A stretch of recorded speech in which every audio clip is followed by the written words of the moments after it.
All right, good evening, everyone. We'd like to go ahead and welcome you to the Fruita City Council meeting. Yeah.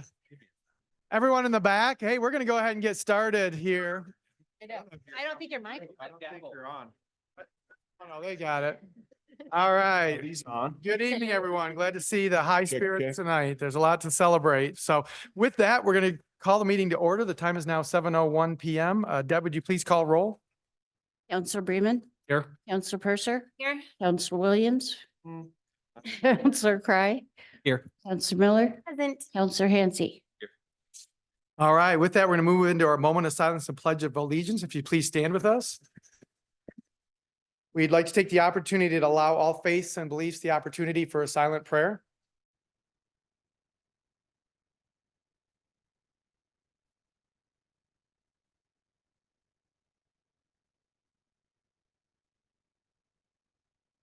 Thank you. If you'd please join me in the pledge. I pledge allegiance to the flag of the United States of America and to the republic for which it stands, one nation, under God, indivisible, with liberty and justice for all. All right, we've got an agenda before us. Are there any changes to that agenda? There are no changes to the agenda, Mr. Mayor. All right, do we have a motion to approve? So moved. Second. All right, we've got a first and a second. Any other questions or comments? All right, hearing none. Deb, would you please poll council? Counselor Bremen, Yes. Counselor Purser, Yes. Counselor Williams, Yes. Counselor Cry. Aye. Counselor Miller, Yes. Counselor Hansi. Yes. Motion passes 6-0. All right, with that, we're going to move into our proclamations and presentations. So we've got 4 proclamations tonight. And so our first one is for Military Bound Graduate Recognition Day, and I've asked Aaron to read that. And once he's read that, we've got Christy Hale here of the Western Slope Blue Star Mothers, if she'd like to come up and accept the proclamation, then say a few words. Whereas the freedom and security of the citizens of our Western Slope communities enjoy are the direct result of the continued vigilance of the United States Armed Forces. Whereas less than 30% of high school seniors are eligible for military service. Whereas less than 1% of high school seniors choose military service.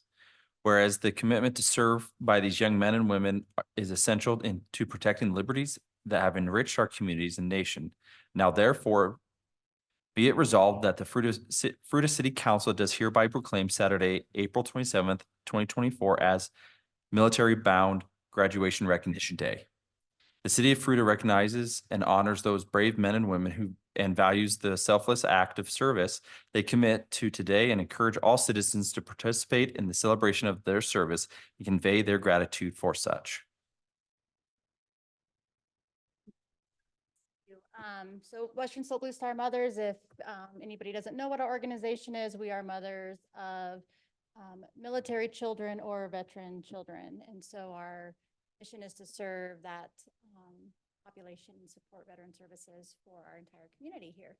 So next Saturday is our picnic that we're going to honor local high school graduates. We have schools from all across the Western Slope. And on our picnic, they're going to actually do their official oath swearing in to service out at the Vietnam Memorial. And then after that, we will give them picnic for their families, just make it a good celebration because these young women and men have chosen to serve the military service after high school versus college education or whatever. We want to recognize them and honor them, and we appreciate Fruita for supporting that. And can we have all the people that are here for that stand? I mean, I see some other people in shirts. So let's give them a big round of applause.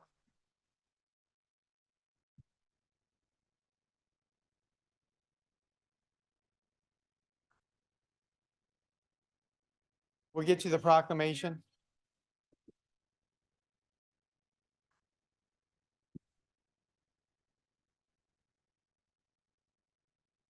Yes, you can. Yeah. Just want to go out. Let's go around. All right. This group always has to be in a photo, so. Yeah.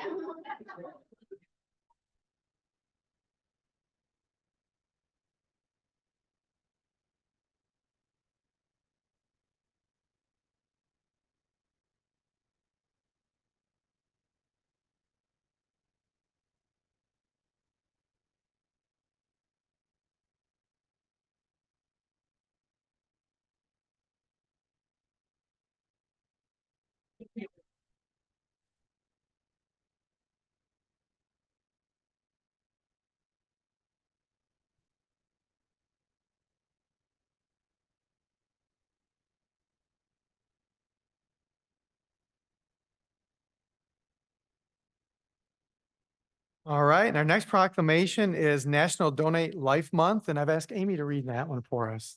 All right. Whereas this April 2024 is the 21st National Donate Life Month with a goal to raise awareness about organ, eye, and tissue donation, encourage Americans to register as donors, and honor those that have saved and healed lives through the gift of donation. And whereas Colorado has been one of the leaders in the nation with a donor registry of 66.21% of driver's license or ID card applicants signing up to be organ and tissue donors, a decision that reflects deep commitment to one another and confirms that there is good inside all of us. And whereas one donor can save up to 8 lives through organ donation and save and heal more than 75 lives through tissue donation. And whereas a record 307 heroic organ donors provided 918 life-saving transplants in 2023, which is a 10.6% increase from the prior year. And Donor Alliance recovered tissue for transplant from 1,703 heroic tissue donors, saving and healing with nearly 144,000 tissue grafts. And whereas registering gives hope back to the more than 1,300 people waiting for a life-saving organ transplant in Colorado and Wyoming, while compassionately celebrating donors and their families for the gift of life. And whereas the Chris Klug Foundation, a national nonprofit that promotes organ, eye, and tissue donation awareness, reached a record-breaking 1,035,237 individuals nationwide in 2023 with their life-saving message. And whereas organ, eye, and tissue donation would not be possible without our community coming together for one united purpose. By saying yes to be an organ, eye, and tissue donor, you are not just checking a box, you are saving and healing lives. Now, therefore, be it resolved that the Fruita City Council does hereby proclaim April 2024 as National Donate Life Month in the city of Fruita.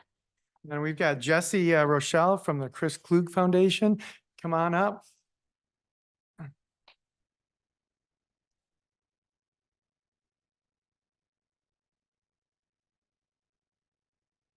Thank you for having me and thank you for the proclamation. Like you said, I'm Jessie Rochelle with the Chris Klug Foundation.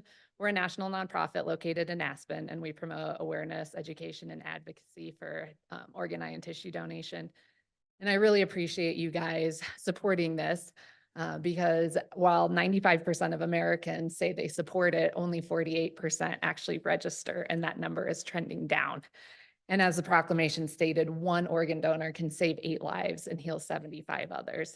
And as the daughter of a heart transplant recipient, I know firsthand how amazing the gift is. And so for you guys to recognize this and share it and help spread the message really means a lot. So thank you. Thank you.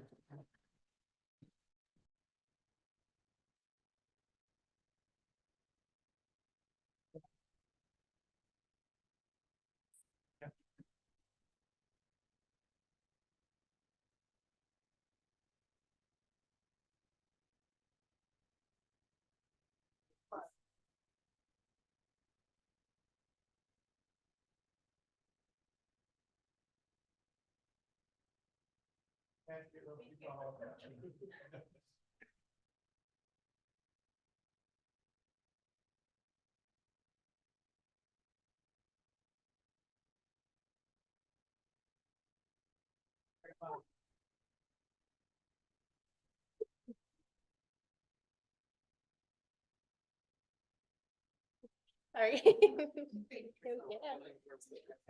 Amy doesn't. Hey, she's the lady. Just go along. All right, with that, our next proclamation is Arbor Day in the city of Fruita, and I've asked Janine to read this one. All right. Whereas in 1872, J. Sterling Morton proposed to the Nebraska Board of Agriculture that a special day be set aside for the planting of trees, and whereas the holiday called Arbor Day was first observed with planting of more than 1 million trees of Nebraska, and whereas Arbor Day is now observed throughout the nation and the world, and whereas trees can reduce the erosion of precious topsoil, by wind and water, lower our heating and cooling costs, moderate the temperature, clean the air, produce oxygen, and provide a habitat for wildlife.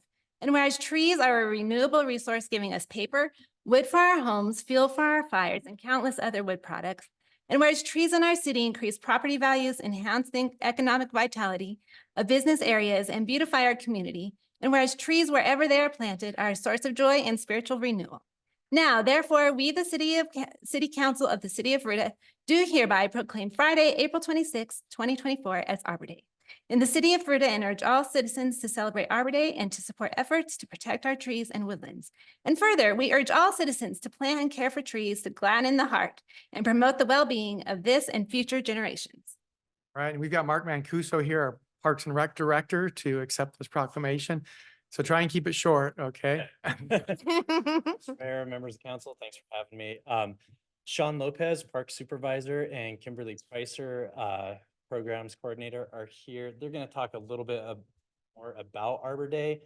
So we have the winner for the poster contest that Kim will talk about, and Sean will talk about the tree that they're planting. So we got it. These guys are the ones doing the work, and so I wanted to make sure that they were recognized for their efforts. So.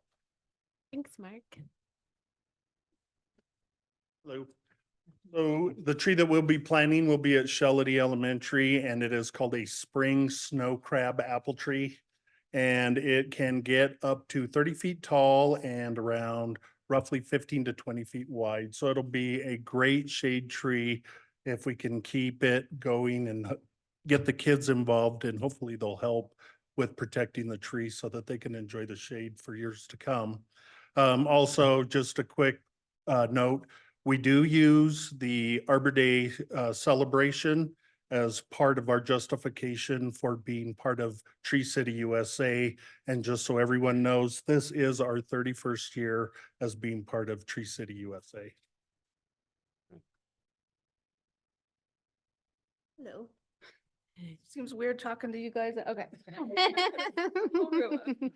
So yeah, we had our Colorado, or I should say, we kind of piggyback off of the Colorado Tree Coalition contest. And that is a statewide contest, for those of you that are not familiar, among fifth graders all across the state of Colorado. So we try to encourage our schools, our Fruita schools, and Loma, of course, they count as a Fruita school, to get involved in that.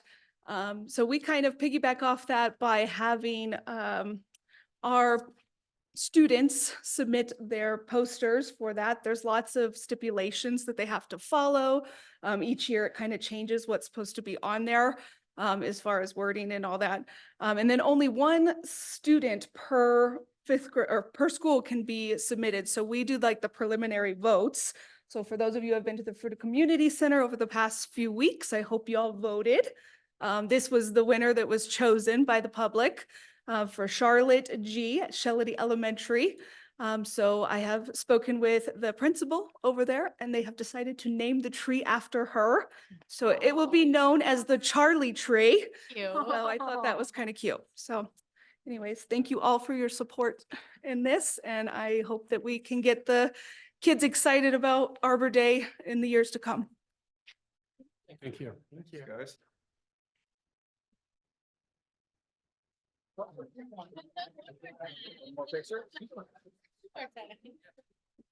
that's great.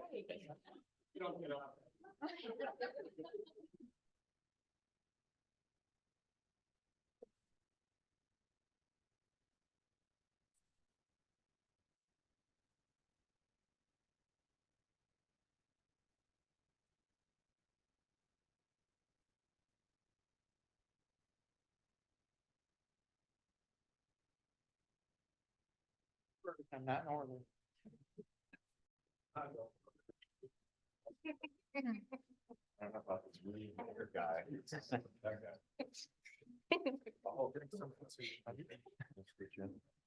The last proclamation. Do you have some water for me? I'm good. All right, with that, we're going to move into our last proclamation tonight, and it's Grand Valley Bike Month, and I've asked Ken to read this for us. Whereas Colorado is a premier bicycling state and the city of Fruita offers some of the best bicycling opportunities in the country. And whereas Mesa County has designated May as Bike Month to celebrate bicycling for transportation, fun, and health. And whereas bicycling truly adds to Fruita's small town atmosphere by enjoying the experience of fun and freedom of safely riding a bike to work, school, on errands, and for recreation. And whereas the city of Fruita has gained a worldwide reputation as a mecca for outstanding mountain biking, gravel riding, and road riding, and whereas the city of Fruita proudly aspires to hold the title of Trails Capital of the World for its celebrated mountain biking trails on 18 Road, the Cocopelli area, and the expansion of the Colorado Riverfront Trail. And whereas bicycling activities and attractions have a positive impact on the city of Fruita's economy and tourism industry and stimulates economic development by making the area attractive to businesses and citizens who enjoy the outdoors and healthy lifestyles. And whereas creating bicycle-friendly communities has been shown to improve citizens' health, well-being, and quality of life, to boost community spirit, to improve traffic safety, and to reduce pollution and congestion. And whereas the city of Fruita will be promoting the following bicycling activities in May. May 1st, Wednesday, kickoff Bike to Work Day with a free breakfast in Fruita, followed with a bike ride along the wayfinding routes. Breakfast is provided by Einstein Bagels and coffee from Best Slope from 7 a.m. to 9 a.m. at the Fruita Civic Center. Enjoy a group ride after breakfast with Fruita City staff. The next week, Monday, May 6th and May 8th, 6 to 8 p.m. Tina Uli with Every Pedal Mountain Bike will lead a family-friendly bike ride through the community. Meet at the Fruita Community Center. Mesa County Library's Fruita branch will host family story time all about bikes. Join us for a family story time all about bikes. Learn why they are so cool and how to use them safely. 10 a.m. at the Fruita branch library. Tuesday, May 21st, adult crafting. Make a popsicle stick bicycle. Come and create a popsicle stick bike during our monthly adult crafting event, 10:30 a.m. at the Fruita Library branch. Now, therefore, we, the Fruita City Council, hereby proclaim the month of May 2024 as Grand Valley Bike Month and Wednesday, May 1st, 2024 as Bike to Work Day in the city of Fruita, and call upon all citizens to participate in bicycling activities for improved health and community well-being. All right, and we've got Mark Mancuso, our Parks and Rec Director, here to accept this one. Thank you again, Mr. Mayor, members of council. Ben Booth, our programs coordinator, is here to talk a little bit more about Bike to Work Month. He has been the one that's been setting all this up for us. So, again, wanted to recognize him for his efforts. So Bike to Work Month is great for Fruita being able to be a part of Mesa County. We're going to be kicking it off with a good breakfast, some coffee from Best Slope, and also some bagels from Einstein Bagels. So then we're going to have a ride to work after that. So it's going to be a great way for us to get together with the community, bike to work. Also, I've talked with the library, and it's great to have them on board to provide some great events for the families and get them out there to enjoy the healthy lifestyle, that we have out here. So we're excited about it. Thanks for your guys' support. Thank you. Don't sit down, Ben.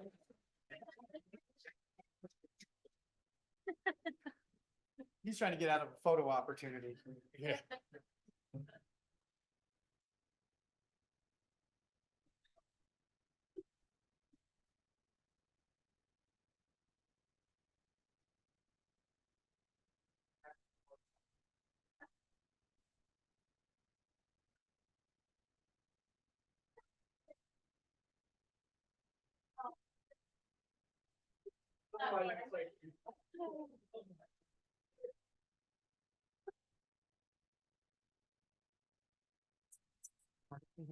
Yeah.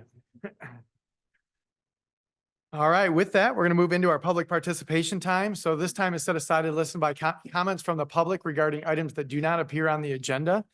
Generally, the council will not discuss or take any action on that.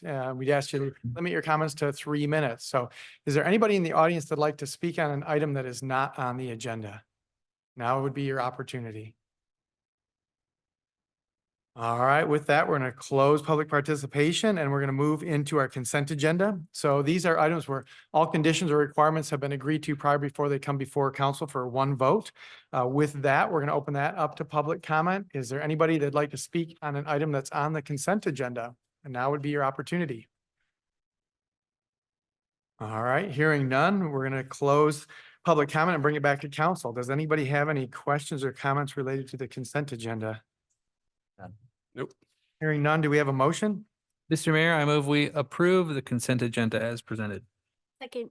All right, we got a first and a second. Are there any questions or comments? All right, hearing none. Deb, would you please poll council? Counselor Purser, Yes. Counselor Williams, Yes. Counselor Cry, Aye. Counselor Miller, Yes. Counselor Hansi, Yes. Counselor Bremen. Yes. Motion passes 6-0. All right, and with that, our next item, I just want to acknowledge we've got one renewal on our Fruita Tourism Advisory Council, and I don't see her here. But we just wanted to recognize the people that apply to our boards and commissions. They give a lot of insight to our council, and so it's always great when we've got community involvement helping us make wise decisions up here. So we just want to acknowledge that. With that, we're going to move into our council reports and actions. All right. Ken, you want to start? Is this where I say my goodbyes? It's your council reports. You can say, well, we've got one on here, presentation. Okay. Council. Nothing to report. All right. I don't want you to cry yet. How's that? Amy? No, we attended the economic summit today, which was fantastic, and Mayor-elect Bremen did a fantastic job representing us on the panel, so Thank you. it's good. No, he can't talk about it because you already did. I know. You can still talk about it. We've got other things to discuss. All right. Oop, that's it. All right. Aaron, nothing? All right. Let's go to James. Nothing for me. Janine? I was at the Arts and Culture Board meeting last week, and I'm not going to go into detail about it, but there's a lot going on. So check your minutes about that. And yes, just we did vote into place a new chair that will begin in May, and there's just a lot of other good stuff that's going on with the Arts and Culture. Who is said new chair? Yeah, who is that? Charlie Burnett. He's in the back there.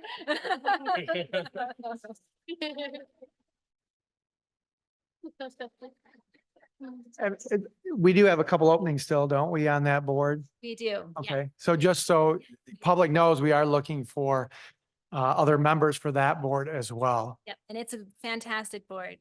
It's a beautiful board to serve on. Good opportunity. All right. Matthew? All right, we had the Fruita Chamber banquet. A couple exciting things happened. I don't know if you want to. Wow. But Fruita received the Platinum Community Connection Partner, and it's an appreciation of our dedication and support. So this was a thank you from the chamber to all of us and to the city. So I will make sure I hand this over. I'm not going to hang on to this. And then do you want to talk about it, or should I talk about it? What? You know, that thing that happened. How much money you raised for scholarship Yeah. Go fund? ahead. You can, All right, so we gotta get used to talking tonight because you got to run the last half of the meeting. So the chamber decided to do an event. We weren't sure how it was going, or they weren't sure how it was going to go. I wasn't sure how it was going to go, which was a fundraiser to either you could pie the old mayor or pie the new mayor, and it was for scholarships. There was a couple shenanigans that happened during that whole event. I will admit I did cheat. Well, so one of I can admit that tonight, which allowed Matthew to do a pie in the face as well as myself. Yeah, so we both got pied, but what was the official dollar amount? No, it was higher than that. So, thank you to everybody that participated. It was $1 per raffle ticket or opportunity to pie one of the mayors. So over $700. So well done, Mr. Mayor. Well, Thank you, guys. Mr. Mayor to be. How's that? You know, the real question is, Kayla, who really did win? We don't. Oh, I wouldn't doubt it. Students actually, He won. was, The students were the winners. I wasn't, he was busy selling and doing, all that. So so the double one that you were running around with, Yeah. that you stole and put your face on it? there are photos to prove it, but, That's it. all right. Well, thank you. I do not have anything to report, because I haven't had any boards I've gone to, and they've all covered all the good stuff. So, with that, we're going to be moving into presentations to outgoing council members. So I'm going to go ahead and start because I want to give a little background on, what I asked council before I left tonight's meeting for. So when I came on council, it's been 12 years. I was able to pray before one meeting every month. And we stopped that about 3 years ago. And so I asked this council if they'd allow me to pray for my final meeting, and they agreed to. So I'm going to open up in prayer. And if you want to close your eyes, you can. If you don't, I understand that. Everybody has a right at that. So, dear Heavenly Father, I just want to thank you for this council. I thank you for the experience working and volunteering for the city and just the commitment that all the members here have to serve. We want to thank you for the community. We've got such a great community to live in, so many people that are involved and active. Thank you for our staff. We wouldn't get a lot done like what we do without a great staff. So there's a lot of people that have to work together to get this community the way it is, and we just want to thank you for that. We just also want to lift up the new council that's coming on. We just pray that you give them wisdom and guidance in all the decisions that they make. Help them be open and listen to all of our community. With that, I just want to give you thanks and praise you in your name. Amen. All right. With that, I'm going to start out with what I'm going to do for council. So I've got a little surprise. I don't know if anybody noticed the artwork that's on the wall back there. So what I wanted to do was talk to council. Most of the council already knows that, but new council coming on is how it takes multiple pieces together to make an effective council. And I think council over the years has been doing that. And so I want to do something that each of you guys could take home with you, just to remind you that it takes teamwork, and you're just a piece of what it takes to get this community and help guide this community with that. So with that being said, I want to give Ken the opportunity to pick his piece first, as he's been here the longest. Take your time. We don't have to get out of here till 11 tonight. So walk over there and grab your piece. So, So cool. So cool. don't be afraid to push staff out of the way, Ken, you know. I like the way this one looks right here. Uh-oh, it's a tough decision, I know.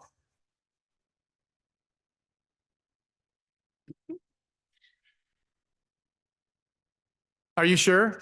All right. All right, with that, I'm going to ask Matthew.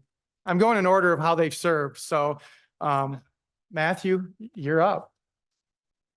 Us three are duking it out. Yeah, you are. You better be quick. Man,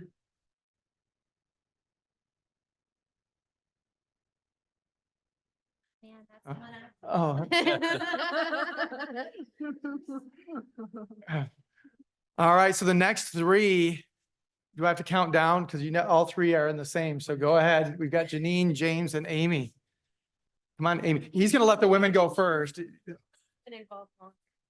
We can pick. Yeah. Come on, James, get up there. Come on, James. This is, yeah. This is amazing. You're welcome. Oh, man, that's so good. I think that Oh. was yours, James. It doesn't have a D on it. What are you talking about? This one. Yeah. Right? That's pretty funny. Nobody, I guess I have to take that, or else someone else is gonna get stuck with my face on it. Yeah. I actually want this one. You should take that one. Take- All right, Aaron, you're not last, just so you know. So go ahead, Aaron.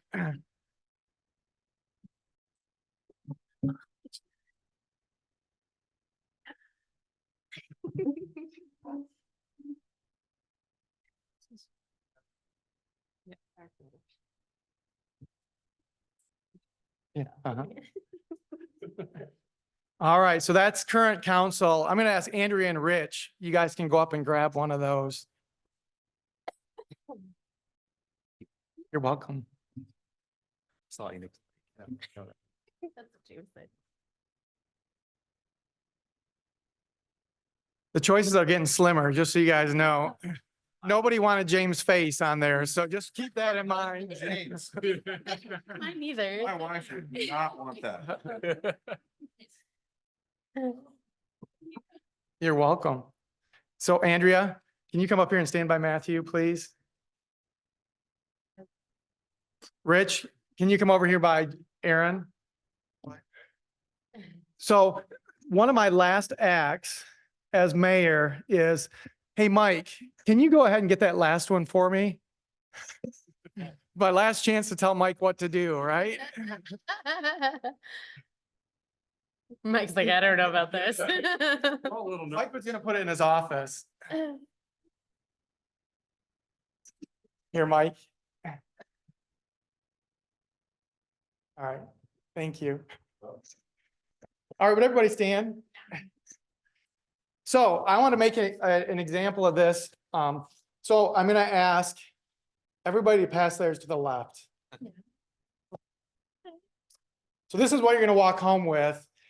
Because there's so many things that we make decisions where we say, oh, we really like that, but we have to compromise and those are, It's a fun one. and we have to do things that we may not always agree with. But this, I hope, is a reminder to council and future council that we're working as a team and we're working for what's best in our community. And so I just appreciate the opportunity that I have had to work with everybody here. Two of you I haven't really had a chance to work with, but I know I'll be seeing you guys in time. So that's my presentation. So I don't. So then I guess we're gonna have to turn it over to Ken to do his. Because he's, oh.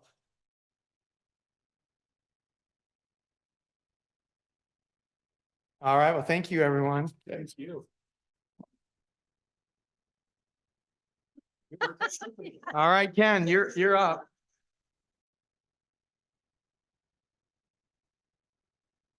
Yeah, I don't have a lot to say.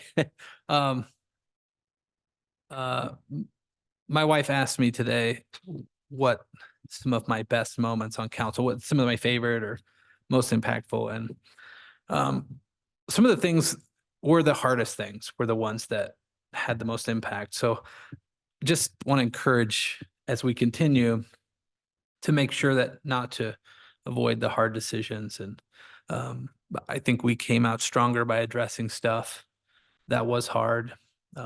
We got ahead of some divisive stuff that happened, and we embrace everybody in this community. And I hope that we make sure to make that a priority as future councils happen. So thanks for all of the great times we had together. Thanks for the great staff. We're a bunch of yahoos up here. Without you and your team and everybody, that's why Fruita rocks. So thank you guys. All right, who wants to go next? Mhm. Who wants to go next? I do. All right, go ahead, Janine. I just wanted to. Don't be shy, right? Yes, don't be shy. Also, I'm crying, but Take more water then. yeah. I just wanted to thank you guys both very much. Like the seven of us have done really some remarkable things the last 2 years. And I think so much of that has to do with all the hard work and groundwork and foundation that the two of you and obviously the previous councils, but you have served for such a long time. You are a huge piece of any success that we had up here in the last 2 years. So I'm just very grateful to both of you and for your service and friendship. Thank you. I'm going to dive in and piggyback because that was what I was just telling Ken right before we started our meeting, was I have valued your historical knowledge so much. And I realized what we're losing. We're losing 12 and 8 years of just knowledge of how we got to where we are and decisions that were made. And I always appreciate that when you guys speak up and you're like, well, here's how we got, to this decision before, or here's a conversation we had that kind of fizzled out before, but let's revisit it. So that's going to be a huge loss to us. We're going to have to pick up the baton and run with it. And we just, that knowledge base is going to be greatly missed. I think Ken will agree. You guys will do great.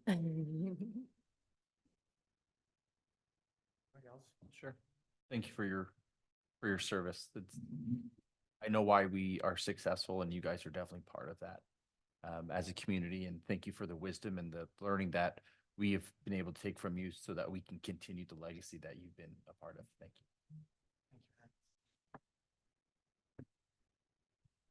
And over the past 4 years, I can't tell you how much I've appreciated the kind of historical perspective that's been brought up, also the different point of views.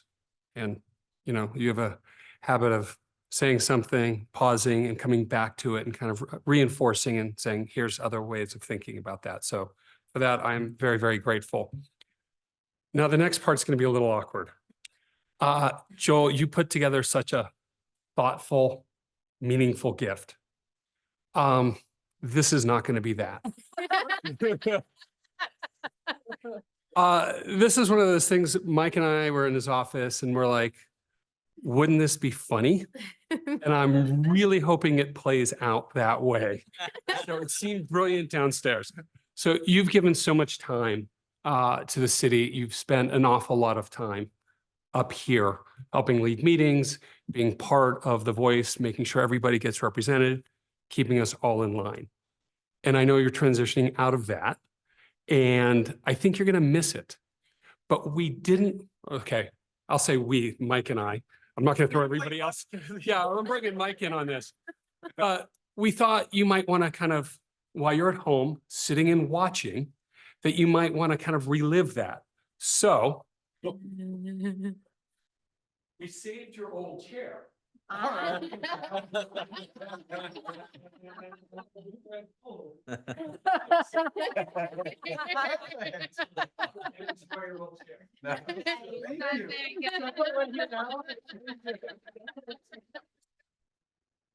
Wait, how many years is that? How old is that chair? Yeah. As long as you've been up here. Yeah, I know. Well. Well, thank you. I did find that good. I thought it was gonna be worse than that. If you want to do the roasting, I thought, I was waiting for, that was easy. Okay. It's one of those things that was funny at the time we thought of it and wasn't sure how it was going to go over. That's good. So I bought you guys cars, so.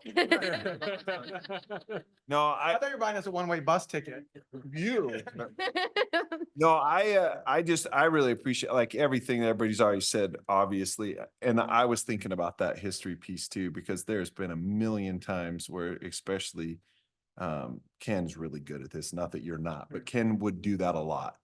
And the context of how we got to where we are, it was huge for me a lot. I would really lean on your guys, both of your guys' knowledge on that. On a personal note, I cherish you both as close friends, and I always have, even prior to years and years before this. And I think you guys are both phenomenal men. You have just great standing in the community. Your families are awesome. You're always just great representatives of us as a community in the whole. And I just appreciate that. And I'm completely honored that I got to sit next to you guys for the end of your run. And again, the context of outside of this place is more important to me personally, but what you guys give to the community, we could never replace. And I want both of you guys to just know how blessed this community is to have you. And thank you for everything that you do and that you'll continue to do.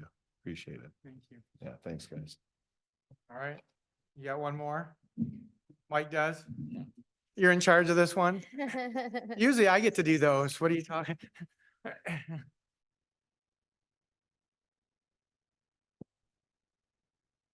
All right, well, thank you, Mayor, members of council, especially Mayor Kincaid and Councilmember Ken Cry. This is a tradition that our current mayor started instead of plaques. In the past, you received a plaque with your years of service on it, and Mayor Kincaid had a great idea to have something a little different, a little more creative, a little more like Fruita, and it's actually handcrafted by Jonathan Cooley from the community, who's a very talented craftsman and artist, and you see his work throughout the town. And we have, and I'll show the audience here, we have a couple, has the Fruita gear, so you can see these built on a rock, and each of them talk about the appreciation for, and it lists out how many years served. So 12 for Mayor Kincaid and 8 since from 2016 till today for Councilmember Ken Cry. And as city manager, I report to the city council as a group, and after tonight, when the new council is seated, that'll be the 6th group that I've reported to in this role. And I just want to say it's been an absolute privilege I'm going to try not to get emotional, to work with both of you, and learn from both of you, and be a part of a team, both from the leadership of elected officials and the city staff team, and working with our community, engaging with our community to accomplish so much in the time that you both have served. Now, Mayor Kincaid, you preceded me. I started in 2014, and you came on council in 2012. I had the privilege to work with Ken the whole time he was on council, and for many years of you being on council and mayor. And I wanted to note that one of the things that makes Fruita special is the type of people that choose to stand up and put yourself out there and run in an election and give so much time. Definitely not compensated enough for the time that you put forth in service to the community. And we receive so many great people that are on these councils that we've had. But in particular, I want to note how much fun it's been to work with both of you, and with your unique personalities, your unique perspectives, sometimes similar, sometimes different, but always respectful of each other and the other council members that are on council. And sometimes votes haven't gone either of your way in various situations. And I think I've seen from both of you the ability to say, well, if that was the majority, I'm gonna move on. I made my point, but now we got to make the best of the decision that's been made and stay positive and work together and not hold that grudge for every subsequent vote moving on. And I think that's incredible from integrity and just your character.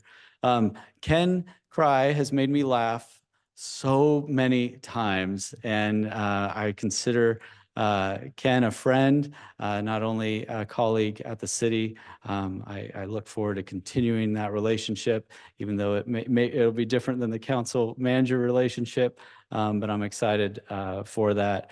And Joel has, he's also made me laugh. But laughing at. But I've appreciated your leadership and your ability to focus on, give the same amount of attention and care for the small things as much as the big things. And I see that mayors are often contacted, council members are contacted a lot by members of the public, but mayors tend to get a little bit more of that. And no matter what the concern, complaint, compliment, no matter what it is, there's the same amount of attention and work with the staff to get a response, no matter what it is. And that's a great lesson for all of us, because, you know, that trust in the community is definitely built on the small things to be trusted to do the big things that we get to work on.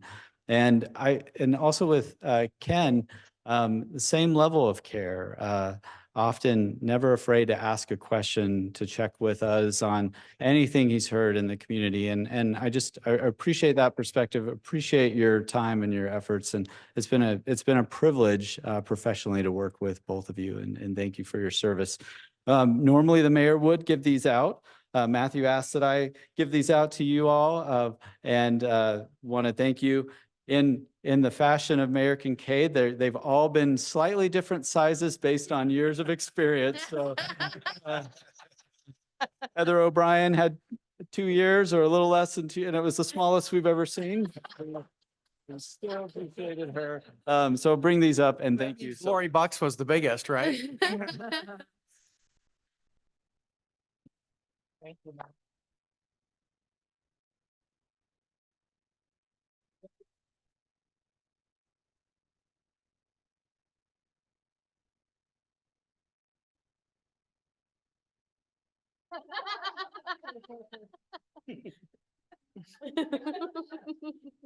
Now pass them to the left. No, I'm just I do have to say, the one year I did give the wrong one to the wrong person. So Mike, you did an awesome job of making sure we had the right one in there. So with that, I know why everybody's here. There's a big cake in the back. And so with that, we're going to take, it says a 15-minute recess. It's never done in 15 minutes, but the time is now, I better get the official time for the record, it's 7:46 PM and we adjourn. Oh, I get to use a gavel. I haven't used the gavel. Adjourn our city council meeting.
All right, so typically at this point in the, going back into new business, we'd like to ask the newly elected officials to come up and take their seat where their name tag is. We started a process, the city clerks do a random drawing and place the name tags on the dais.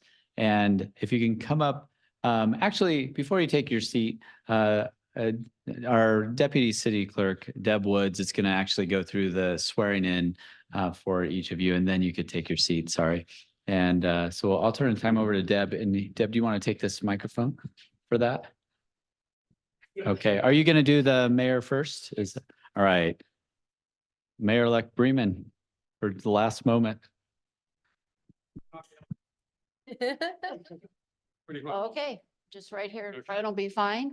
So if you'll just raise your right hand and repeat after me. I, Matthew Bremen, I, Matthew Bremen, do solemnly swear Do or sol- affirm do solemnly swear and confirm that I will uphold the Constitution that I will uphold the Constitution of the United States of America of the United States of America and the Constitution of the State of Colorado, and the Constitution of the State of Colorado, and will perform the duties of the office of mayor and will perform the duties of the office of mayor to the best of my ability. to the best of my ability. Congratulations. Thank you.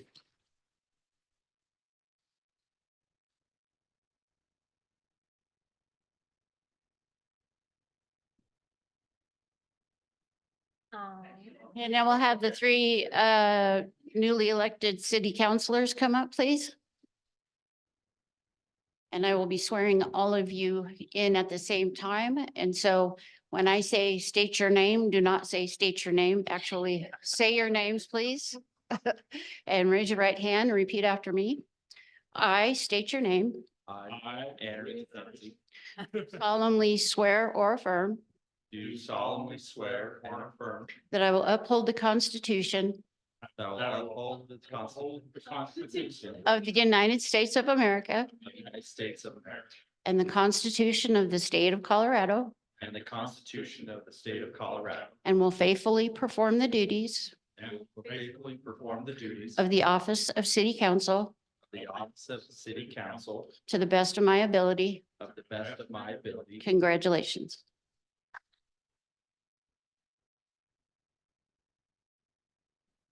You can take your seats now. Oh.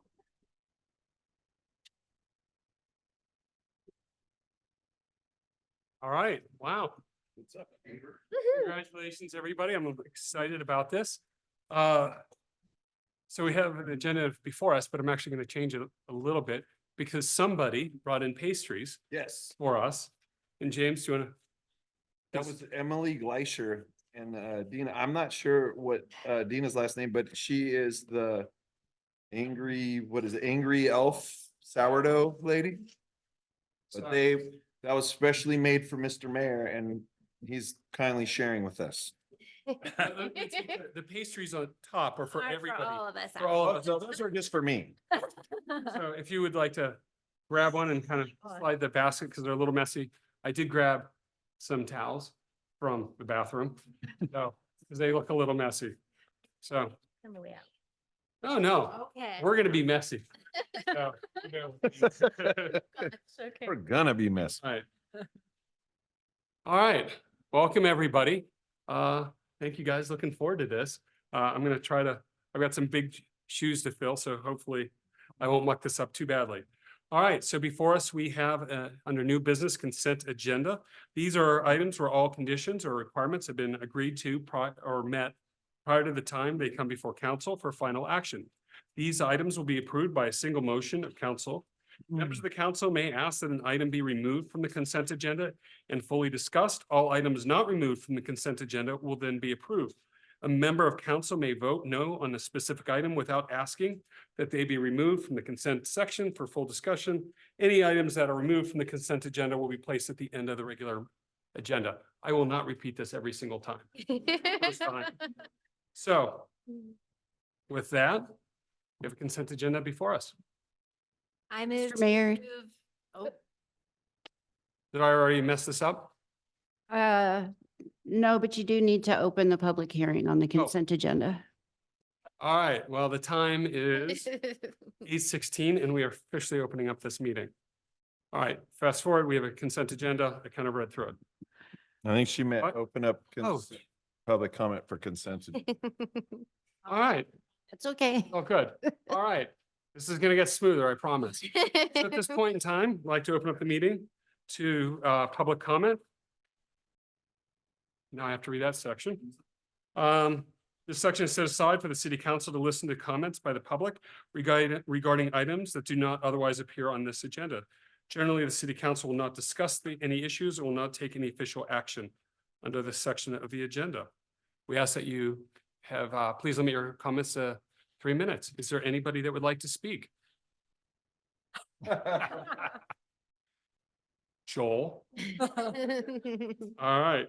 With that, I'd like to close public comment. So, thank you. Right. Now are we good? Yes, so now you can ask for a motion. All right. Do I have a motion on the consent agenda? I move to approve the consent agenda as written. Second. Right. We have a first and a second. Any other comments? Hearing none, would you please poll council? Counselor Williams, Yes. Counselor Hansi, Yes. Counselor Purser, Yes. Counselor Parrish, Yes. Counselor Stolarczyk, Counselor Miller. Motion passes 6-0. All right, one thing down. All right. Good job. So with that, we have no public hearings, so we're going to move into the quasi judicial. So once again, I'm going to read everything this first time. Quasi judicial public hearings are held when the city council is acting in a judicial or judge-like manner, and a person with legitimate interest is entitled to an impartial decision made on the basis of information presented and laws in effect. Quasi judicial hearings are commonly held for land use hearings, liquor license hearings. Since the city council is acting in fair and impartial manner, it is not permissible for the city council members to have ex parte communication. The city council must limit its consideration to matters which are placed in evidence and are part of the public record. Quasi judicial hearings are held in the following manner, which we'll go through. So Deb, would you please start us off on the first one?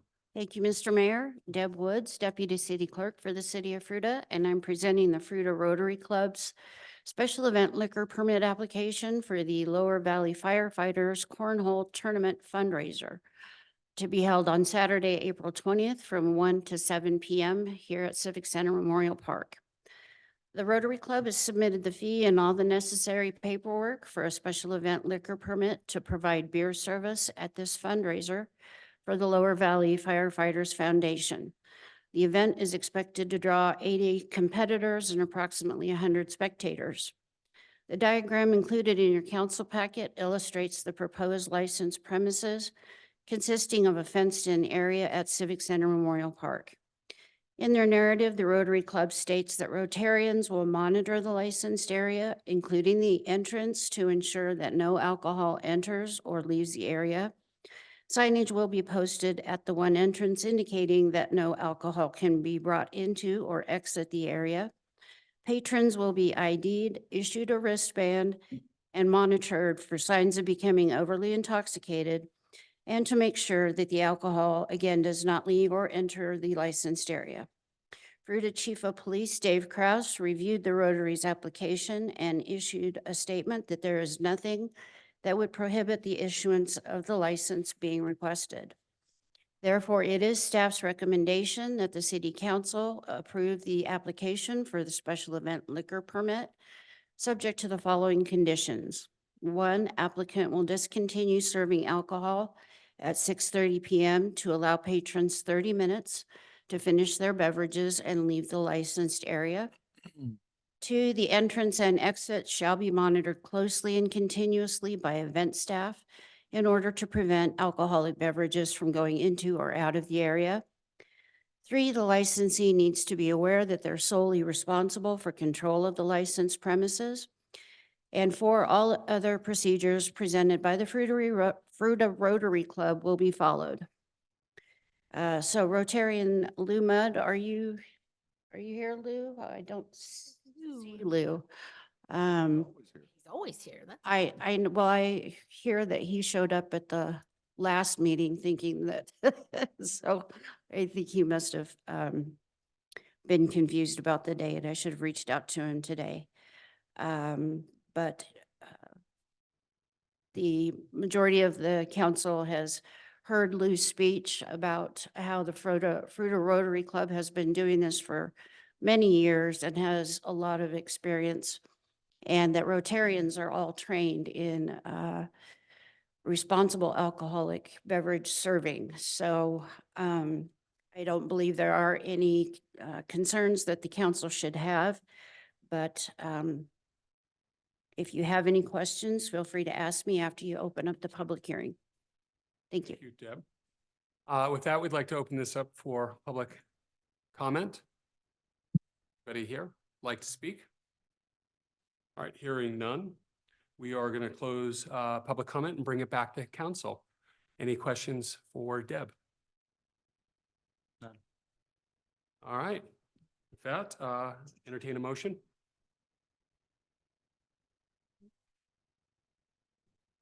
I move to approve the application for the special events liquor permit from the Fruita Rotary Club to provide a beer garden during the Lower Valley Firefighters Cornhole Tournament at Civic Center Memorial Park located at 325 East Aspen Avenue on Saturday, April 20th, 2024, from 1 to 7 p.m., subject to the conditions stated by staff. Second the motion. First and second. Any additional questions, concerns, discussion? Hearing none, would you please poll council? Excuse me, Counselor Hansi? Counselor Purser? Yes. Counselor Parrish? Yes. Counselor Stolarczyk? Yes. Counselor Miller? Affirmative. Counselor Williams? Yes. Motion passes 6-0. Deb, I promise we'll kind of get into the groove of this. Next up is special event liquor license permit application, a request to approve an application from the Colorado Plateau Mountain Bike Trail Association to provide a beer garden at the combined 2024 events in Fruita Fat Tire Festival and Co2U gravel bike race at Civic Center Memorial Park. Deputy City Clerk Deb Woods. Thank you, Mr. Mayor. This is an application for a special event liquor permit for the Colorado Plateau Mountain Bike Trail Association, AKA COP MOBA, for the combined events of this year's Fat Tire Festival and the Co2It gravel bike race. The events will be held on Friday, May 3rd from 4 to 10 p.m. and Saturday, May 4th from 11 a.m. to 10 p.m. here at Civic Center Memorial Park. COP MOBA has submitted the fee and all the necessary paperwork for special event liquor permits to provide a beer garden at this year's Fruita Fat Tire Festival, which has been combined with the Co2It gravel bike race. Council may have noticed that the application form looks different than the previous special event liquor permits submitted by the Rotary Club. And that is because state liquor enforcement has updated their application form for special event liquor permits. So they will all start looking like this one going forward. The diagram included in your council packet illustrates the proposed licensed premises consisting of a fenced-in area at Civic Center Memorial Park that will include the parking lot and portions of Peach Street and Aspen Avenue that will be closed. In their narrative, COP MOBA states that their volunteers will monitor the licensed area and its perimeter to ensure that no alcohol enters or leaves the area. Additional paid security within the licensed area will be provided to monitor participant behavior and to prevent participants from becoming noticeably intoxicated. COP MOBA will refuse to serve any participant who is noticeably intoxicated, and Fruita PD will be called if any illegal activity or behavior cannot be controlled by security. Signage will be posted at the entrances, on perimeter fencing, and on the building doors stating that IDs will be checked and that no alcohol can be brought into or out of the licensed area. IDs will be checked at the token sales area, and patrons over the age of 21 will be issued a wristband. The wristbands will be checked at the beer service booth, and persons without a wristband will not be served. Fruita Chief of Police Dave Kraus reviewed COP MOBA's application and issued a statement that there is nothing that would prohibit the issuance of the licenses being requested. It is staff's recommendation to the Fruita City Council that the application for the special event liquor permit be approved, subject to the following conditions. Applicant will discontinue serving alcohol at 9:30 p.m. on both Friday and Saturday nights to allow patrons 30 minutes to finish their beverages and leave the licensed area. 2, entrances, exits, and the licensed area shall be monitored closely and continuously by event staff in order to prevent alcoholic beverages from going into or out of the area and to avoid patrons from becoming noticeably intoxicated. 3, the licensee needs to be aware that they're solely responsible for control of the licensed premises in regards to alcohol possession, consumption, and adherence to state and municipal laws. And 4, all other procedures presented by COP MOBA will be followed. The applicant's representative, John Howe, is present tonight, and so I'll turn it over to John for any additional comments that he may have. Thank you, John.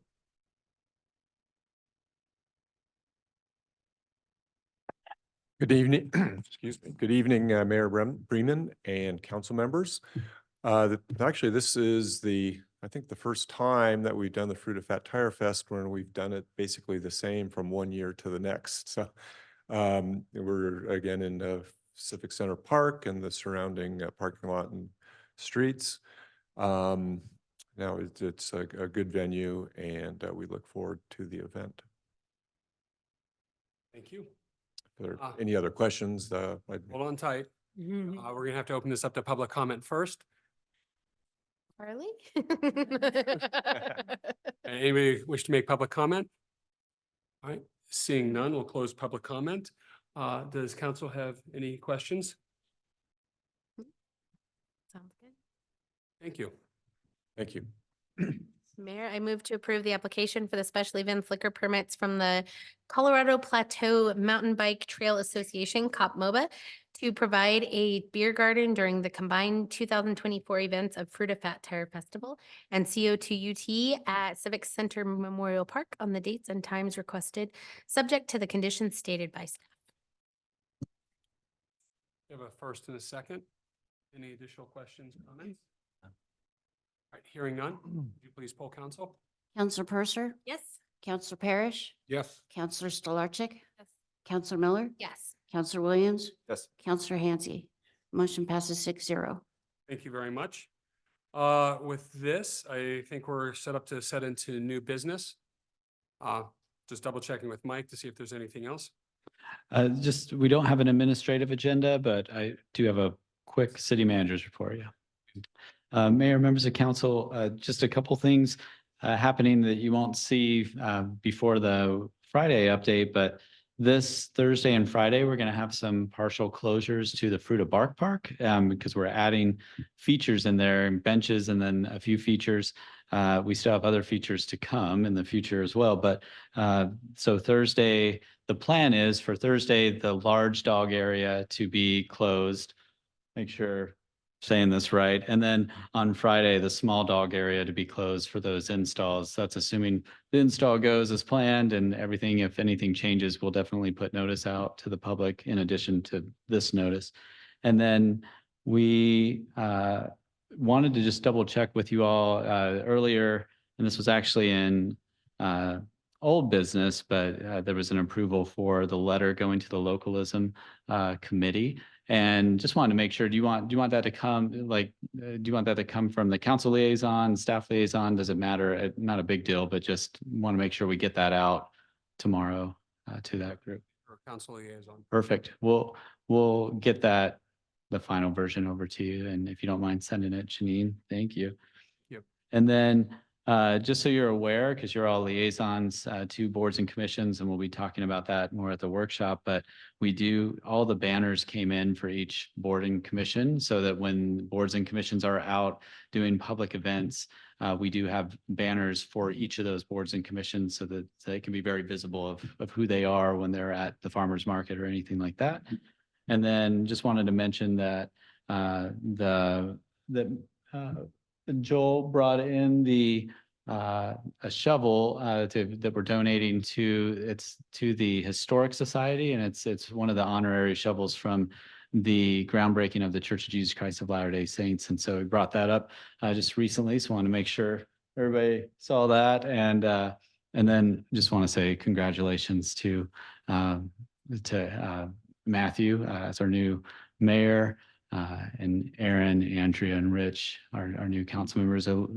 Excited to work with each of you and look forward to all that we have on the plate moving forward. And we've got a lot, but it's really good stuff. So thank you for your willingness and congratulations. You, Mike. By chance, do you happen to know when the water will be turned on in the Bark Park? It is. It is? Yeah. Oh, I know where we're going this weekend. All right. That's great. All right, moving on to new business. The first item on the agenda is election of the Mayor Pro Tem. And before we start on that discussion, since I'm former Mayor Pro Tem, just kind of want to talk a little bit about what it entails and, you know, what my experience was. Very fortunate that Joel missed very few meetings. He was strategic. However, on the meetings he did miss, which were kind of the fun ones, but occasionally you do have to run meetings. I think the whole time Joel was mayor, I ran 3. Sometimes you have to run workshops. Under Joel, I had to run, I think, 2 workshops. There are times when the mayor is not able to make an event. So the Mayor Pro Tem will fill in as the speaker for those events representing the city. And you also get different types of phone calls as well, and working with Mike and his team to kind of resolve those issues. So I do know a number of people have expressed interest in being Mayor Pro Tem. This is an item that the mayor does not get to decide. This is an item that you get to decide of who will be the Mayor Pro Tem for the city. So in order to get this kicked off, what I'd like to do is just start as a conversation so people can talk about who's interested and kind of why they would like to do it. And then we can kind of move forward in a little bit more formal manner. So with that, I'm just going to start at James and kind of work this way in terms of who might be interested. So are we doing are you asking for nominations like it says No, on here I in want to order? start discussion first before Oh, we do okay. nominations. Sure. I would do it if I was asked, but I don't really have my heart set on doing it, but I have no problem doing it if I was the one that needed to do it. I'd like to throw my hat in for the ring for Pro Tem. I am also interested in serving the community in that way. Wonderful. I'm too new to even think about it. Same. You know?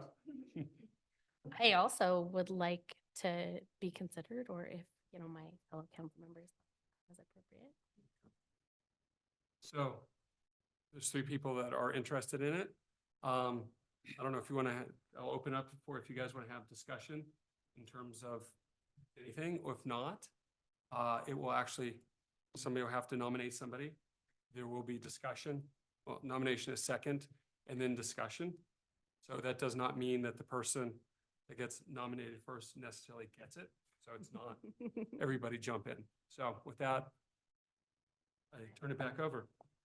I'm happy to chat a little about my interest in Please. it.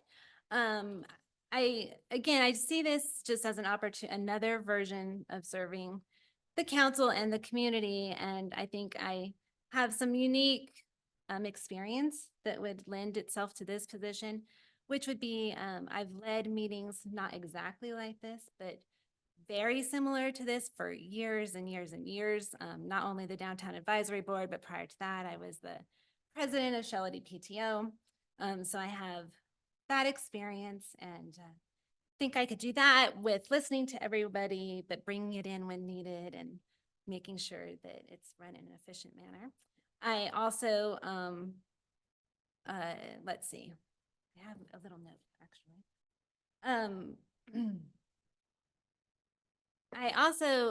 I don't want to remotely compare myself to Joel or Ken or anything like that, but ever since Cullen was on city council back in late 2011 or in early 2012, I've had high interest in what goes on in the council, and I've been paying attention to that ever since then. And again, being on the Downtown Advisory Board, it's allowed me to work very closely with the city and the council. So I have a piece of historic knowledge, not again, nothing like what they could do, but I do have that sense of what's been talked about, reasoning behind decisions made. And then also just consistency. I happen to have not missed any meetings in the last 2 years since I was voted in. And so when you have to fill in for somebody, that's a piece of the puzzle too, that I think I've shown that I will be here when needed. Thank you. Go ahead. I've had quite a bit of experience throughout my life to lead. And I've had 20 plus years within the Boy Scouts of America as being a Scout Master, and then part of being also a committee chairman, where you're making sure that the Scout troop runs effectively and that the Scout Master has the tools that he has. And also with my day job as being a financial business consultant, I often find myself in meetings to where I need to convey challenging and difficult situations when I'm presenting financial matters and assessments on businesses. And so I have that experience with the easier meetings and harder meetings that I'm leading. And I think with my experience and my business relationships that I have, that I can continue to, when speaking out in the community, because there's times that you do need to take over for the mayor, that I can go out into the communities and speak and engage and make sure that we continue to have a strong voice. Thank you. Amy? I definitely don't have the historic service that Janine does. I think that is definitely a huge tool that she has in her belt. I do have a lot of relationships that are, I think, important, and the accessibility to the community that has proven to be very important as well. My schedule is also extremely flexible, and which has allowed me to attend multiple events that are not just, the meetings. I do have experience running, some meetings through business, but not, definitely not to the level of council. But I feel like Mike does a pretty good job of preparing people to run meetings. I would not downplay that at all. But I will also support whoever is. Great. Thank you. Once again, this is a decision that you guys have to make. Don't have a say in this. So, and I know this is, a way to start off the first council meeting with something like this. So, and just please, whoever you guys choose, make sure we all support. So with that, I know that doesn't need to be said, but I will still say it. So with that, does somebody want to make a motion? I move to nominate Amy Miller for Mayor Pro Tem. We require a second.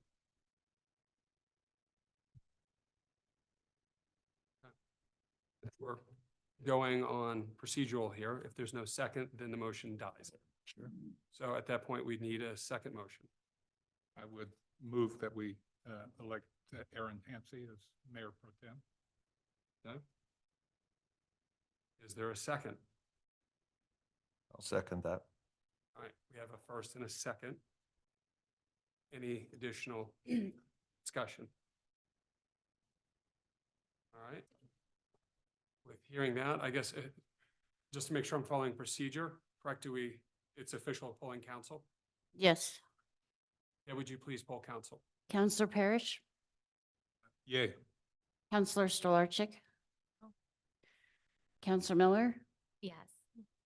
Counselor Williams, Yes. Counselor Hansi, and Counselor Purser. Yes. Motion passes 5-1. Thank you all very, very much. Thank you. All right.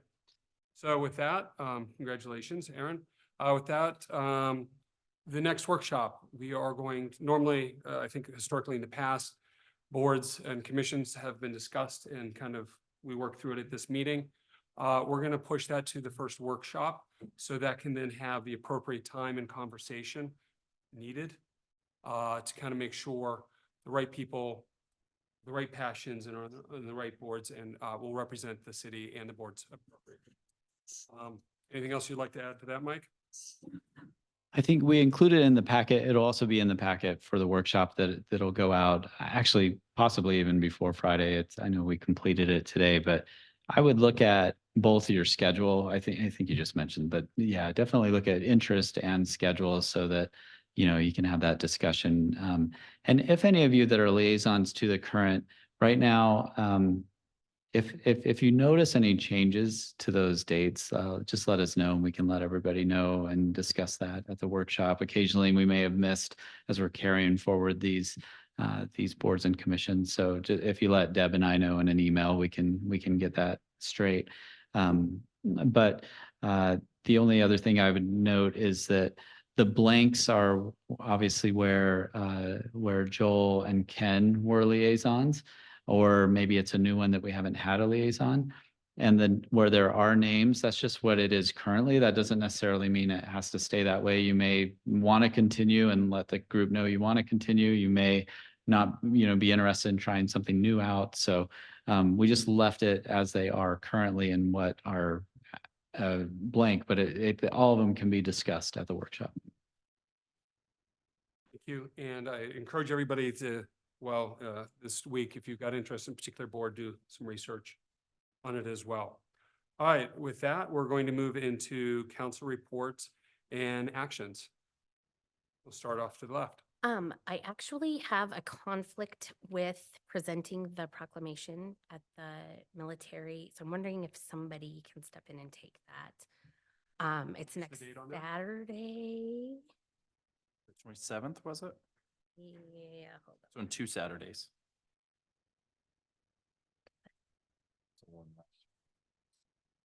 Yeah. Yes, the 27th at 11 o'clock. Anybody available? Yes, I think I can do that. Thank you, Aaron. So worst comes to worst and you can't, I can, but I'll have to close my shop. So that's what I'm going to jump in. But I will, if I would first, one of us is there. Oh, yeah. We'll make sure. It was a Need great one of us there. No matter what. Thanks, guys. 27th at 11. At 11 o'clock, the 27th at 11. And it's at the, Vietnam, yeah, right here at the visitor Back center. up as well. Okay. Awesome. Great. That's all I have.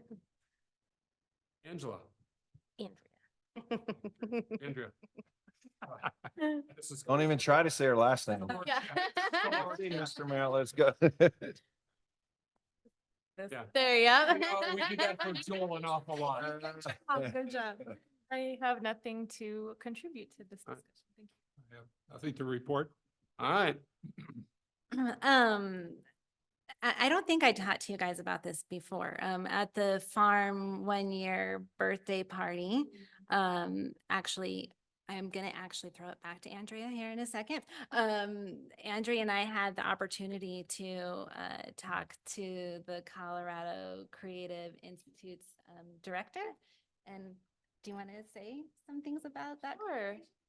We got to sit down with the Colorado Creative Industries Executive Director at Farm, along with some of the movers and shakers of the art community here in the Grand Valley, and specifically Fruita.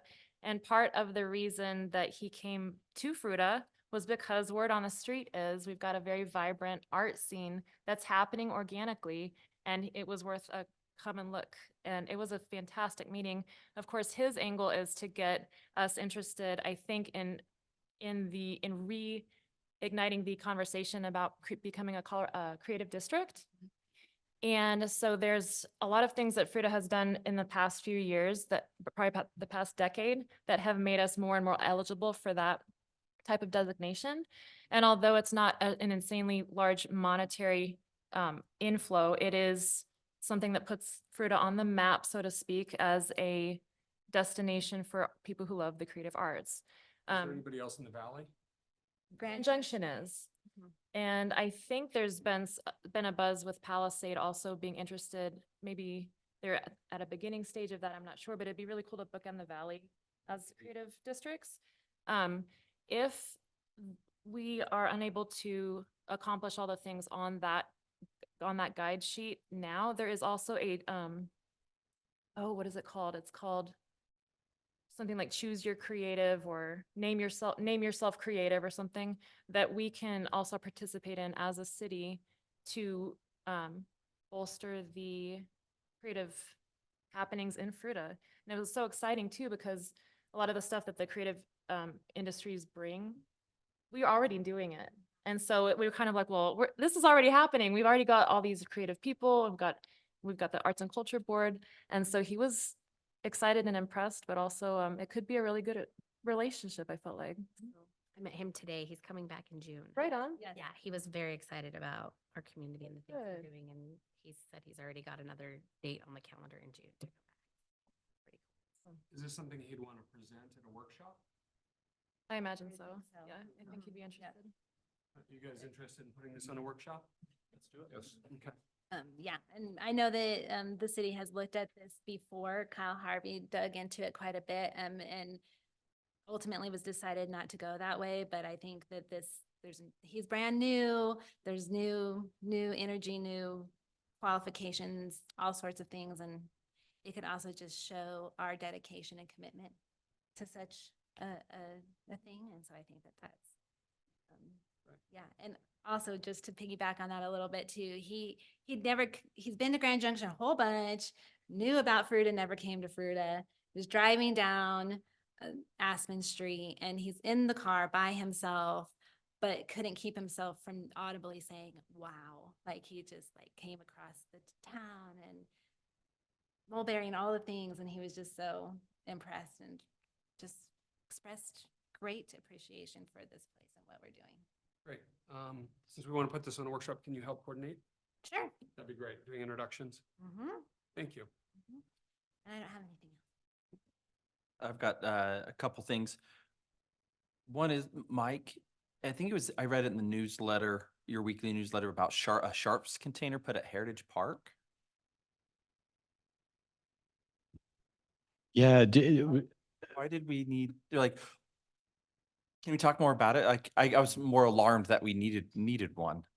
yeah, unfortunately, we find too many sharps in our public restrooms. And so one of the things that most communities do with that is to have those containers. It's not found that those attract it, but it helps it not actually just be on the ground and harmed when a kid finds those. And but it is unfortunate, but it does occur. We're talking needles. Yeah. Yeah. Mark, if Mark probably has a little more info on it, if you guys would like, or any question, anything you want to add before? Yeah, speaking. Over for Joel. So Parks and Public Works, they were having issues with the plumbing. When they went down to check why it was clogged, they found numerous syringes in the plumbing, and it was not going through the pump system so in order to help curb having those syringes in the toilets and being flushed, we put those sharps containers up, and we've been finding them in other locations around the parks. So we probably will start putting those in more locations. So we did find some out at Little Salt Wash, and we'll probably look at Reed Park as well. So. Glad we can do it, but unfortunate that we need to. One is, I don't think that we've talked about it, but we talked about like efficiency in meetings, like liquor licenses have been something that kind of cross the T's and dot the I's, check the boxes. Is that something that we look to have done administratively?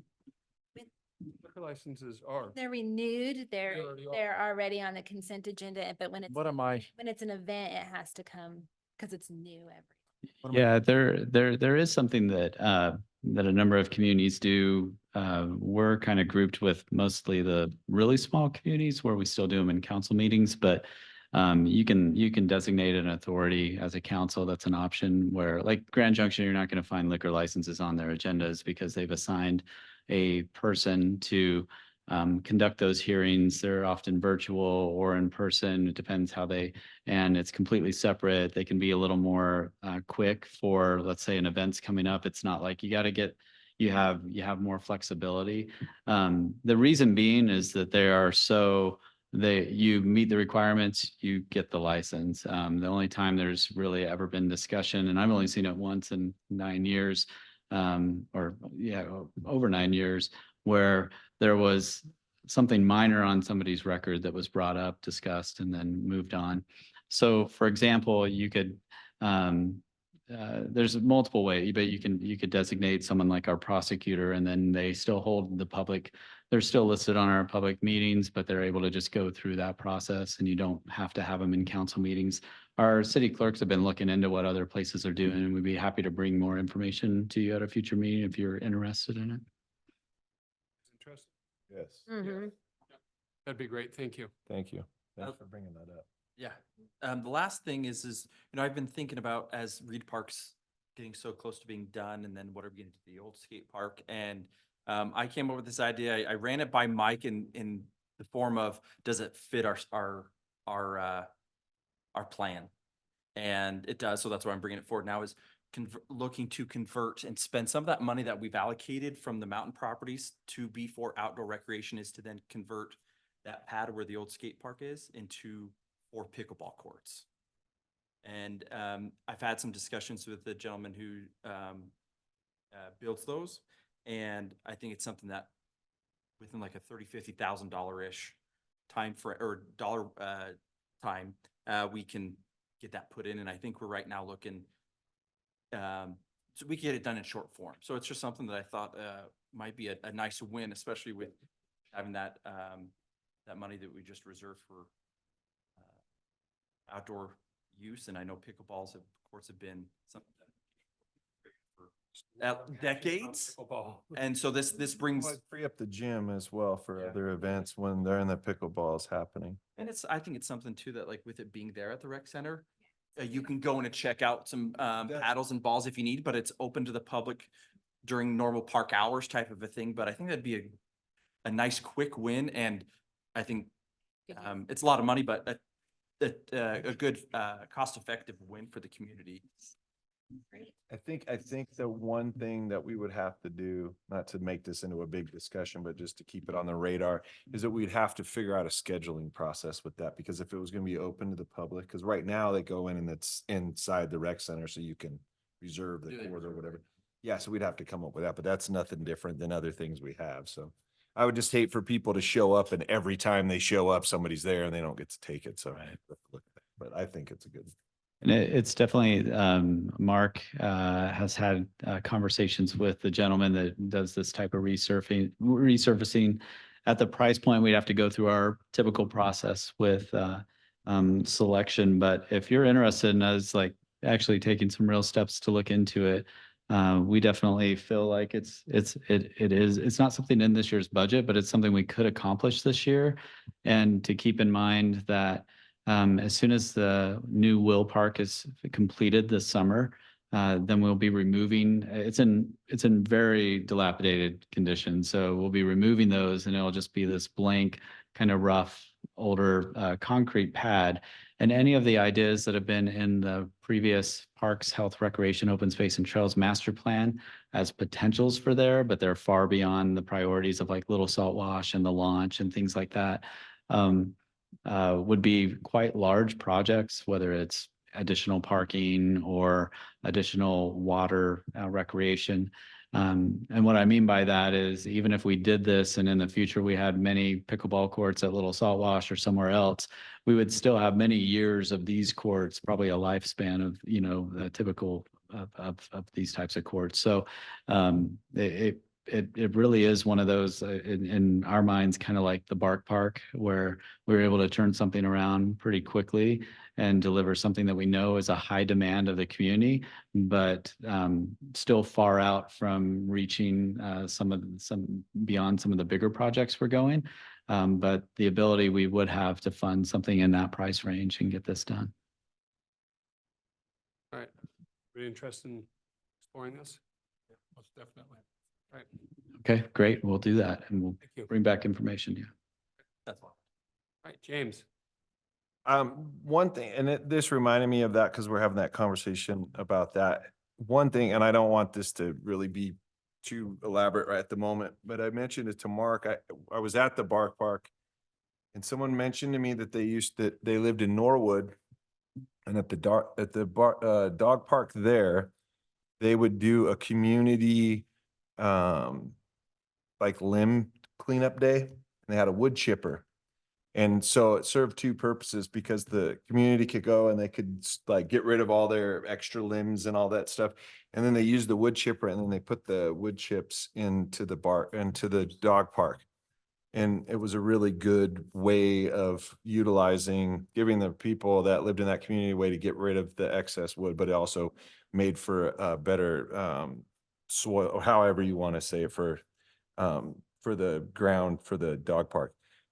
So I would like to at some point pursue getting a wood chipper, and I know that that's not the only purpose that the city could use it for. I think that there's some consensus among some of the other city folks that we could utilize a wood chipper. So I would like to just look at that at some point if we could move forward. And I know it's somewhere in the list, but it's really low, but I'm going to try and bump that one up.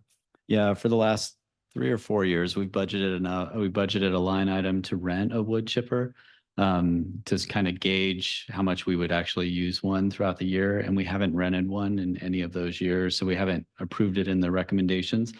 But as we've looked into it, and as Mark kind of being new and with a new crew, part of the reason it hasn't been rented is because it's not as easy as it's so sporadic, and in those rentals, there's more detail than you want right now. But anyway, it's led to the fact that going into this next budget, we'll probably be looking at that recommendation much differently than we had in the past, because we have some compatibility with Lower Valley Fire and some of the cleanup along the washes. What we end up doing is burning a lot of this stuff, and we'd much rather chip it.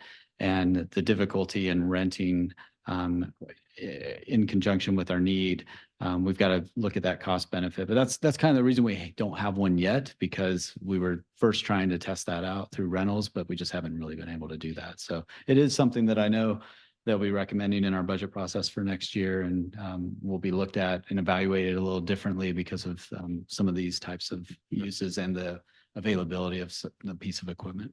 I appreciate it.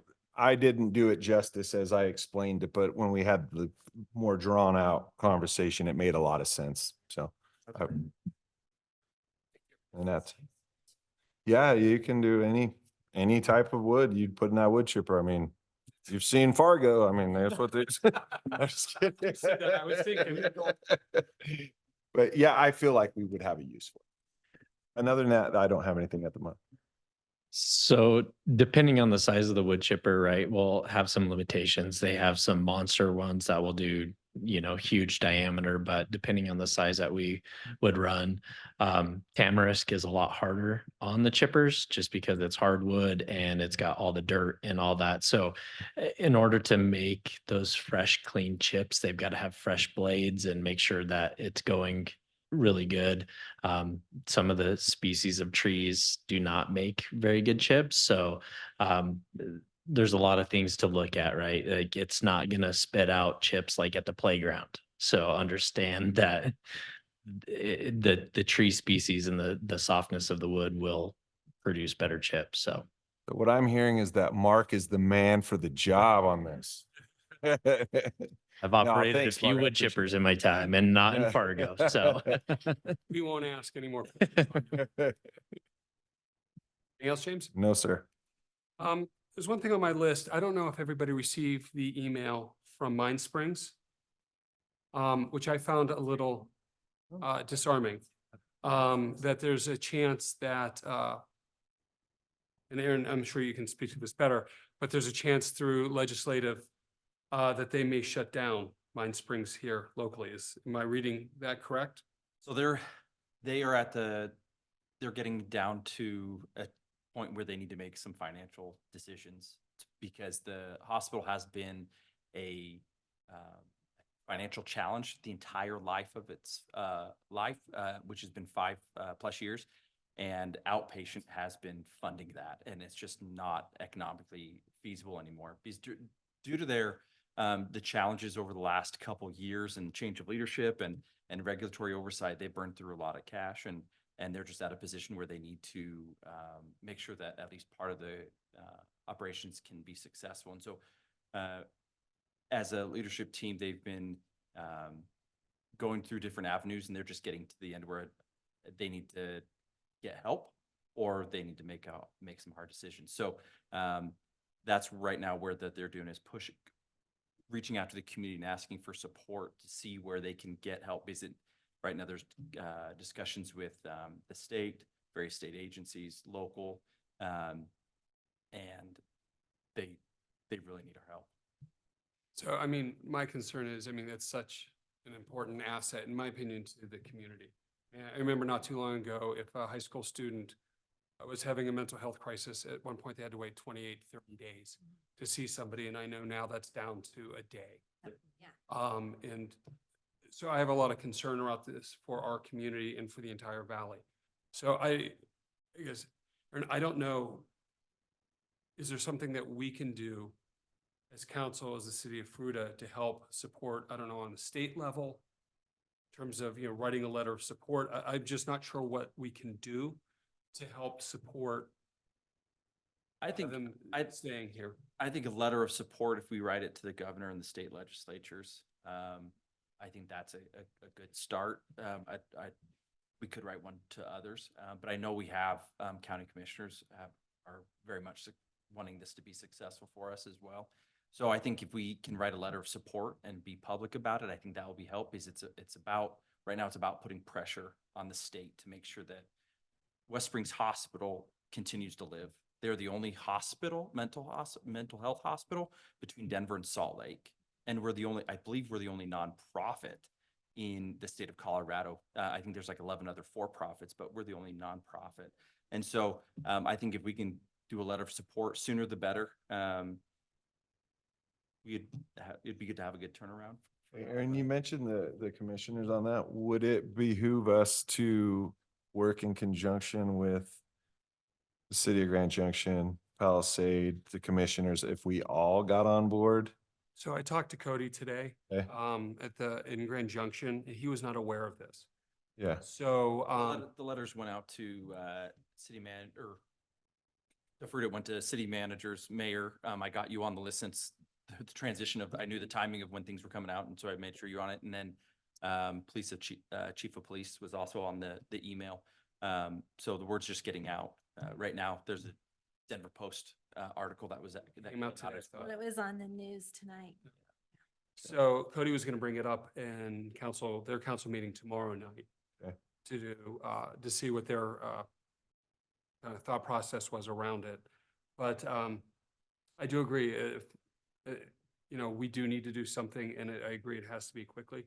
You know, I kind of want to get a feel for, I'm happy to help coordinate with Mesa County and with Grand Junction in terms of having them write a letter.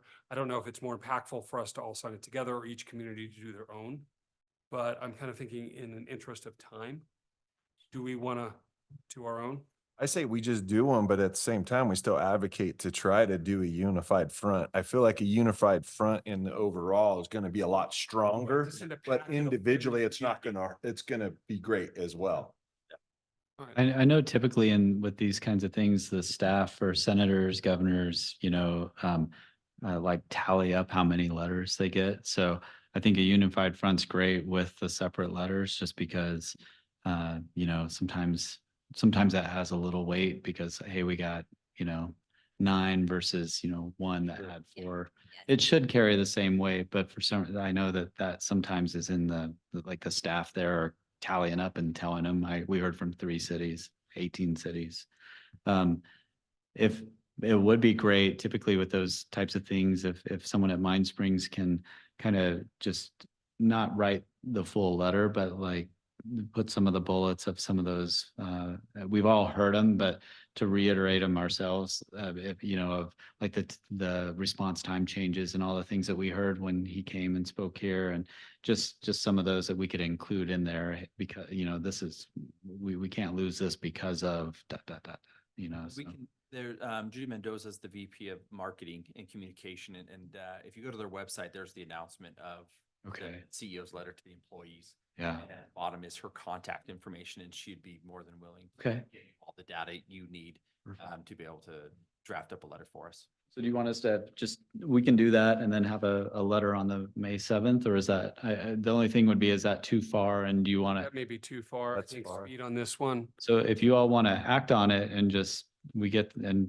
direct us to get the letter drafted and then signed by the mayor and move on. We can't, I mean, you can only act as a group at a meeting, so we can't like individually get a yes from everybody. We just need to have. I don't see a approval. way that they're gonna do it and we're not gonna approve it. Like, I think that fine. whatever the expedited Well, way, that's letters yeah, I work with Mike and I signed. I think so. All And then right. we encourage the other groups to do it as And well. I'll continue to reach out Okay. with Grand Junction and the county on that one. With that being said too, Mike, I'm not that your guys' calendar isn't already full enough, but can we put a high priority on it? Let's Yeah. get it knocked out quick. I think we get ahead of it. I think the more the merrier, the more pressure that we can put on Yeah. ultimately the state to make sure that we have this and let them know that this is a service that our community needs and the surrounding communities. Mine Springs does support the northwest 10 counties in the state. The work they do is huge to our community. All right, great. Thank you. Catch on I'll let that. them know that you'll be. Okay. Yeah, thank you. All right, anybody else have anything? All right, with that, the time is 9:07. And our first meeting is closed. Oh, you've got to go, guys.